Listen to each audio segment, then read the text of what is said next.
여기 있었던 게 작년 8월인가요?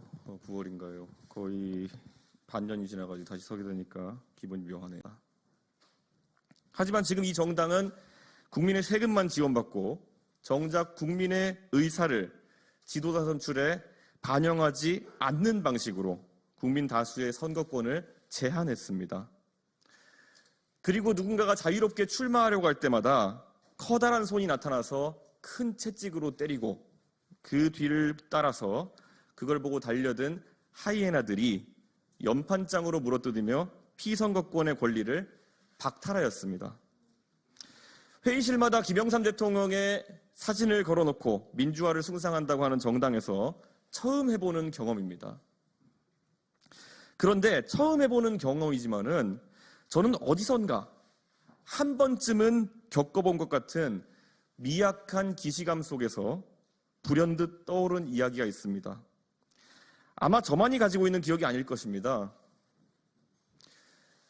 우리들의 일그러진 영웅이라는 책입니다.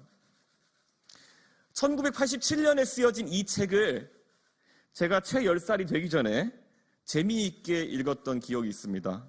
하지만 저는 그 당시에 안타깝게도 이 책이 가진 정치 사회적 함의를 읽어낼 정도로 세상을 알지는 못했습니다. 하지만 제 머릿속에 선명하게 이름 3글자는 남아 있습니다. 엄석대. 빨리 머릿속으로 떠올려 보십시오. 그 이름. 놀랍게도 1987년에 이문열 작가가 우리들의 일그러진 영웅을 통해서 그려냈던 시골 학급의 모습은 최근 국민의힘의 모습과 다 있습니다. 엄석대는 형식적으로는 나름의 민주적인 절차를 통해 선출된 반장이었습니다. 그런데 이 학급이 운영되는 방식은 서울에 있다가 시골 학급에 전학 온 주인공 한병태의 눈에는 모든 것이 이상해 보였습니다. 엄석대가 아이들의 물건을 빼앗고 자체적으로 규정을 만들어가지고 징벌했습니다. 한병태는 그런 엄석대에게 저항해보려고 노력을 많이 했습니다.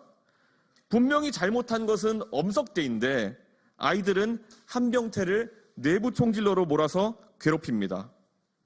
아이들은 군것질부터 만화가게 출입까지 정말 사소한 한병태의 잘못들을 계속 찾아내서 오히려 담임 선생님에게 제보하면서 공격하게 됩니다. 결국 선생님은 한병태를 불러서 엄석대가 그럴 리 없다면서 한병태 네가 잘못하고 있는 것이야 라면서 내부 총질하지 말라고 이야기합니다. 결국 소설 속 주인공인 한병태는 엄석대가 만들어 놓은 질서에 저항하는 것을 포기하고 엄석대의 세력에 편입되어서 그의 자잘한 비행에 오히려 힘을 보태는 위치에 가게 됩니다. 모두가 자신의 권리와 양심을 잃어버리고 엄석대에게 굴종하면은 평화와 질서가 유지되는 것처럼 보였습니다. 아마 이게 누군가가 이야기하는 당정일체일지도 모르겠습니다. 엄석대가 구축해놓은 왕국은 새로운 담임 선생님이 오고 사흘 만에 반장선거에서 61명 중 59명의 표를 받으며 엄석대가 다시 선출되는 순간 무너졌습니다. 엄석대에게 저항할 사람이 남아있지 않은 그 학급의 질서라는 것이 새로운 담임 선생님에게는 얼마나 이질적이고 또 한심해 보였겠습니까? 그 뒤로 새로운 선생님은 엄석대가 그동안 권력을 지키기 위해 해왔던 것을 하나씩 살펴보기 시작합니다. 원래 공부를 그다지 잘하지 않았던 엄석대는 각 과목별로 대리시험을 보게 하고 있었고 대리시험이 사라지니까 엄석대는 우등생이라는 별칭을 잊게 되었습니다. 이 소설이 재밌는 이유는 무엇입니까? 나중에 그래서 엄석대가 무너질 때 가장 잔인하게 선생님에게 엄석대에 대한 고발을 아끼지 않았던 학생들의 모습이 기억나십니까? 현실에 어떤 사람들이 생각나십니까? 엄석대의 권력을 떠받들면서 엄석대가 만든 해괴한 시스템에서 누릴 것은 다 누리고 남을 림치하는 데 앞장섰던 그들이 담임 선생님이 엄석대의 비행을 적어내라고 하자 누구보다 앞서서 그를 고발하고 무너뜨리기 위해 노력합니다. 담임 선생님은 엄석대도 나쁘다고 꾸짖지만은 그 엄석대 측 핵심 관계자였던 아이들도 5대씩 때립니다. 지금의 국민의힘에서 엄석대는 누구일까요? 그리고 엄석대 측 핵심 관계자는 어떤 사람들일까요? 누군가가 전당대회를 반장선거에 비유했던가요? 반장선거를 통해 엄석대가 권력을 획득하면 그 권력이 무한하던가요? 여러분의 상상에 맡기겠습니다. 하지만 한 가지 명확한 것은 담임 선생님은 바로 국민이라는 것입니다.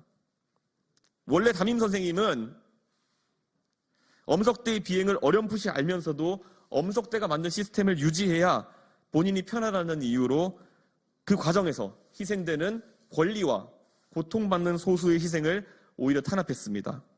하지만 새로운 담임 선생님이 오시고 나서는 상식의 시각으로 학급을 바라봤고 엄석대의 작은 왕국은 무너지게 되었습니다. 이제 곧 투표가 시작되는 전당대회에서 천하람, 허은하, 김용태, 이기인 네 후보는 지금 소설 속에 한병태와 같은 위치에 서 있습니다. 이들은 사람에 충성하라는 충성맹세를 거부했다는 이유로 엄석대 질서에 편입되는 것을 받아들인 비겁자들에게 공격받습니다. 책에서 엄석대는 한병태를 제압했다고 포섭했다고 생각하지만 결국 담임 선생님이 바뀌고 났을 때 엄석대는 몰락합니다. 그리고 엄석대 측 핵심 관계자들도 모두 그를 버리고 떠났습니다. 담임 선생님은 바뀔 것입니다. 아니, 담임 선생님은 항상 바뀌어 갑니다. 이미 우리의 선생님인 국민은 우리를 의아한 눈빛으로 쳐다보고 있습니다. 6년 전 우리는 이미 담임 선생님에게 호되게 혼났던 집단입니다. 그때 왜 혼났는지도 다 기억하실 겁니다. 그때에도 우리 당에는 또 다른 엄석대가 있었고 엄석대 측 핵심 관계자를 자처하는 사람들이 있었습니다. 그때 그것을 지적하고 나섰던 한병태는 배신의 정치로 지목받았고 그 뒤로 수년간 공격받았지만 굴하지 않았습니다. 하지만 그 한병태 정말 많이 힘들었을 겁니다. 새로운 한병태인 천하람, 허은하, 김용태, 이기인이 더 큰 힘을 가지고 국민을 대신해서 엄석대가 구축하려고 하는 시스템의 문제점을 지적할 수 있도록 해주십시오. 이들이 이번에 힘을 얻어서 그것을 지적해내지 못한다면은 나중에 결국에 다가오는 총선에서 국민이 담임 선생님의 역할을 하면서 교정할 수밖에 없는 상황이 될 것입니다. 이미 초선 의원들이 연판장으로 손에 묻힌 비민주와 비이성의 오명은 지워지지 않을 것입니다.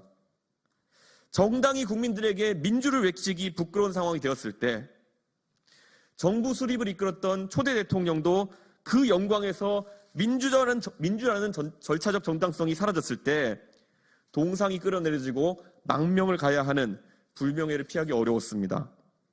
국가를 산업화로 이끌었던 지도자도 외부의 적을 막아야 한다는 반협박성 명분으로 유신헌법을 만들었을 때 자신의 업적에 금이 가기 시작했습니다. 당원 여러분, 이번 반장 선거에서 여러분이 가진 소중한 당원의 권리로 우리는 사람에 충성하는 단이 아니라는 것을 보여주십시오.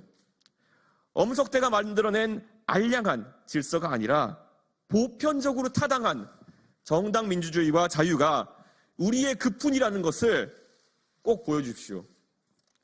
1987년에 우리들의 일그러진 영웅을 지은 이문열 작가의 속마음을 제가 작가의 의도와는 다르게 읽어냈을 수도 있습니다. 어쩌면 지난 대통령 선거에서